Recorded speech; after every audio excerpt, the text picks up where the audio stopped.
You do not need to know the answer to troubleshoot an Epic PB ticket. You do need to know what to do when you don't know the answer. And that's one of the biggest differences between learning Epic and learning how to think like an analyst. Welcome back to the Professional Billing Channel. I am Britt Johnson. I help new and growing PB analysts understand Epic without the overwhelm. Let's get into it. You guys, for years, I told myself that in order for me to be a good analyst, I had to know the answer to every single ticket that came into my queue. Boy, was I wrong. You don't need to know the answer, to troubleshoot an Epic PB ticket.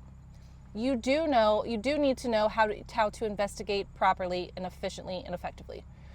So if you are a new or growing PB analyst and you're really holding that against yourself, that thought of, man, I really should know all the answers. I should know every single thing about PB. I should be opening these tickets and knowing how to solve them immediately. You're not alone. But I want you to get that mind. I want you to squash that mindset, because it's not going to help you in your skill. It's not going to get you further. And you are just going to continuously get down on yourself. You need to take a deep breath, rewrite your mindset, reform it, whatever you want to say, and acknowledge that it's okay to not know every answer. Sure, there's tickets that they come in and you're like, oh, I know how to do that. But do you know why you know how to do that? Because you saw that same ticket, that same issue over and over and over. You saw the patterns, you've experienced it, and after so many times of seeing it and fixing the problem, you know exactly where to go to resolve, the issue. But if you're getting something brand new and it's something it's so hot, you guys, oh my God, sorry. If you're getting a brand new ticket and it's a scenario or a situation that you have never encountered before, you're not going to know the answer. That's okay. You just have to know what questions to ask next, how to troubleshoot. And the biggest thing is, for me personally, this really helps. This will probably help you too, but the biggest thing that helps me troubleshoot is asking for positive and negative examples. Reach out to your client. Hey, I saw this ticket. We received your request. I'm working on it, but I noticed you have no examples. Could you please provide me with some patient examples showing the issue so I can look into this further?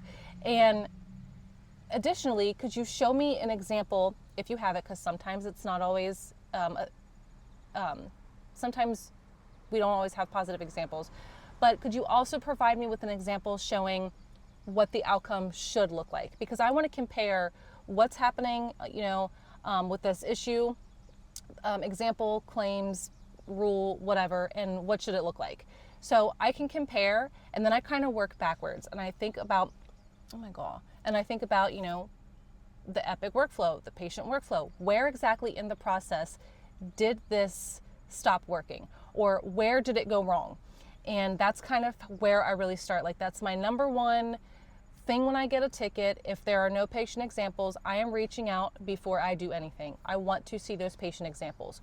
Or they may have provided you with patient examples. Some clients are so good at submitting tickets.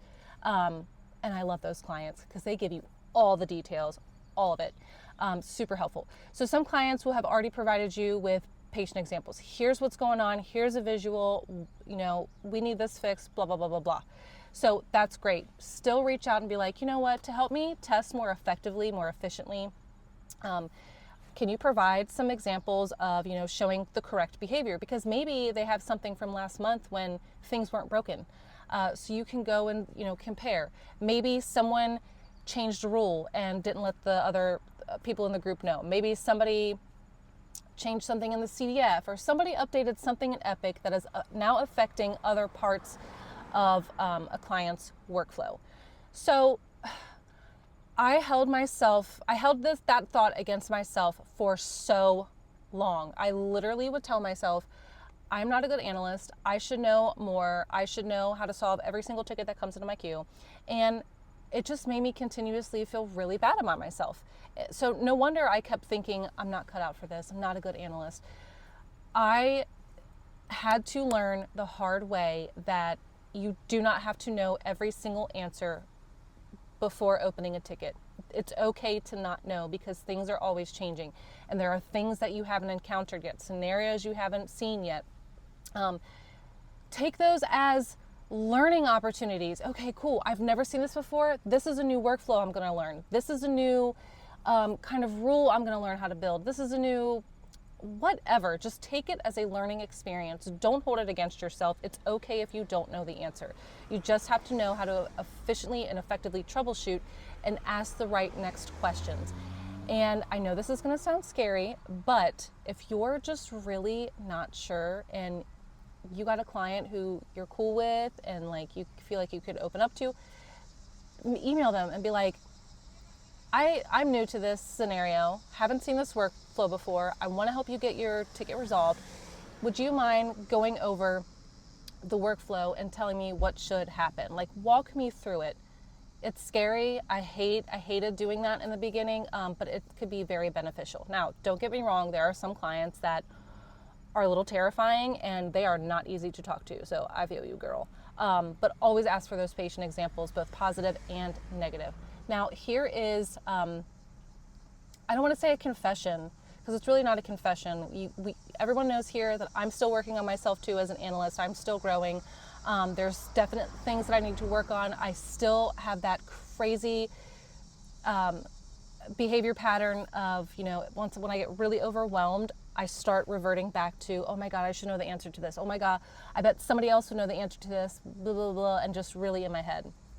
I had my annual review with my boss who, let me just say, is amazing. I've never, ever, ever, ever, ever had a manager like this woman, and she is the definition of what a leader should be. Anyway, had my annual one-on-one, things went great. She's asking me the typical questions. Is there any reason you'd want to leave since joining this team? How's it been going? Blah, blah, blah, blah. Great conversation. And our process at our organization is after that conversation, she has to write something up and then provide that her write-up for you, not a write-up, her review of you and your performance, and she has to provide that to you. You have to read what she says, acknowledge it, and whatever. And I was reading my review from her, and she mentioned the one thing that still gets me, that is still, it's holding me back, and I'm right on the edge of just letting it go. I still demonstrate that mentality of I need to know everything. And she wrote, not verbatim, but the gist. She wrote, Brittany continues to be a positive, very, generic, whatever. I've expressed to her that it is not her job to know every answer, but it is her job to know how to troubleshoot, collaborate with the team, and work through the issue. And when I read that, I'm not even gonna lie, at first I was like, oh, I'm still doing it. But at the same time, I was like, even a leader, someone who's been in this way longer than I have, who went from being an analyst herself, moved up to the leadership space, even she, seasoned, somebody so seasoned and been in the game for like a minute and had, she's just very knowledgeable, is expressing that same thing. It is not your job to know all the answers. It is not your job to open a ticket and be like, I know exactly what to do.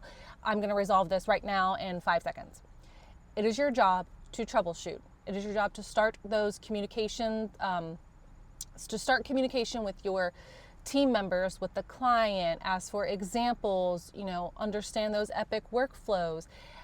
It was a humbling moment because yes, one part of me was like, God, Brittany, you suck.